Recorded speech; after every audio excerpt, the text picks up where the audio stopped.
ট্যাংরা তারাপাশা সড়ক মৌলভীবাজারের রাজনগর উপজেলার 2টি ইউনিয়নকে যুক্ত করে রেখেছে যেই সড়কটি, এখন তা যেন মৃত্যুর ফাঁদ। খানাখন্দে ভরা এই সড়ক এখন আর কোনো পথ নয়, এক একটি বিপদের ফাঁদ। কেউ যদি ছবি তুলে ফেসবুকে আপলোড করে এটা কোনো নদীর ছবি নাকি রাস্তার ছবি আসলে বোঝা যায় না। 2 কিলোমিটার দীর্ঘ এই সড়কের বেহাল দশা, দিনের পর দিন পায়ে হেঁটে চলা সাধারণ মানুষ, অসুস্থ রোগী, গর্ভবতী নারী থেকে শুরু করে স্কুলগামী শিশুদের জীবনকে করেছে দুর্বিষহ।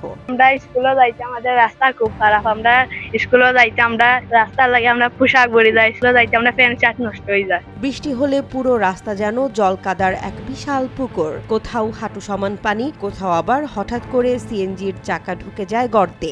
অনেকে রসিকতা করে বলেন, পথ নয় যেন পদ্মা নদীতে চলছে। কিন্তু এই রসিকতা আর কতদিন? আমরা মনে হয় বাজে দুটো হইছে না, সরকারের দিন আমরা নাই বাড়া গেছি। স্থানীয় শিক্ষার্থী সাবিনা আক্তার জানায়, স্কুলে যাওয়ার জন্য প্রতিদিন এই সড়ক ব্যবহার করি। বৃষ্টির দিনগুলোতে কাপড় চোপড় কাদায় ভিজে যায়, পড়ালেখার আগ্রহই হারিয়ে ফেলেছি।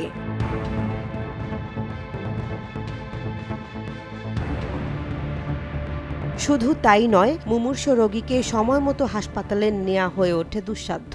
গর্ভবতী নারী কিংবা গুরুতর অসুস্থ কেউ অ্যাম্বুলেন্সে উঠলেও এই সড়ক পার হতে গিয়ে জীবনের ঝুঁকি বেড়ে যায় কয়েক গুণ।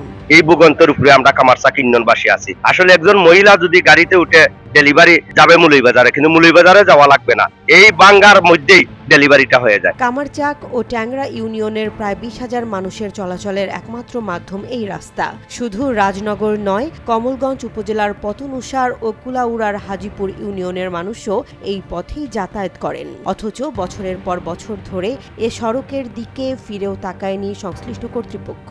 ভুক্তভোগীদের ক্ষোভ দেখার কি কেউ নেই? ট্যাক্স দেই, খাজনা দেই, সবই দেই, কিন্তু আমাদের নিজেদেরকে কেন যেন মনে হয় যেন আমরা কি বাংলাদেশ থেকে বিচ্ছিন্ন নাকি। আমরা চাই অতি দ্রুত সংস্কার করে আমাদের অধিকার যেন নিশ্চিত করা হয়। আমরা আগামী দিন বৃহৎ আন্দোলনে যাব যদি আমাদের এই রাস্তার কাজ দ্রুত করা না হয়। সড়কের পাশে দাঁড়িয়ে থাকা এক বৃদ্ধা বললেন, একটা অ্যাম্বুলেন্স ডাকলে আগে চিন্তা করি রাস্তায় মরবো নাকি হাসপাতালে গিয়ে। এমন ভয় নিয়ে কেউ বাস করে?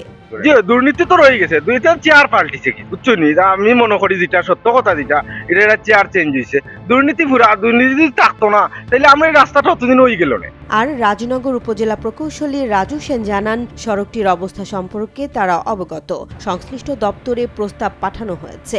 বাজেট বরাদ্দ পাওয়া মাত্র সংস্কার কাজ শুরু করা হবে। এটা ওই যে ট্যাংরা থেকে তারাপাশা যে রাস্তা, এটা কয়েকদিন আগে যে পিচ হয়েছে, ওই পিচ রাস্তার সাথে বাজার অংশটা আরসিসি ধরা আছে।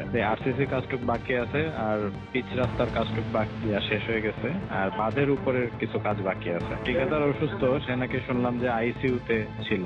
এখন এরপরে আমার সাথে যোগাযোগ হয় নাই। ঠিকাদার সুস্থ হইলে আশা করি কাজ করবে আর কি। আবার কথা নয়, প্রয়োজন দ্রুত পদক্ষেপ। কারণ এটি শুধু একটি রাস্তা নয়, এটি রাজনগরের মানুষের বাঁচা মরার সীমানা।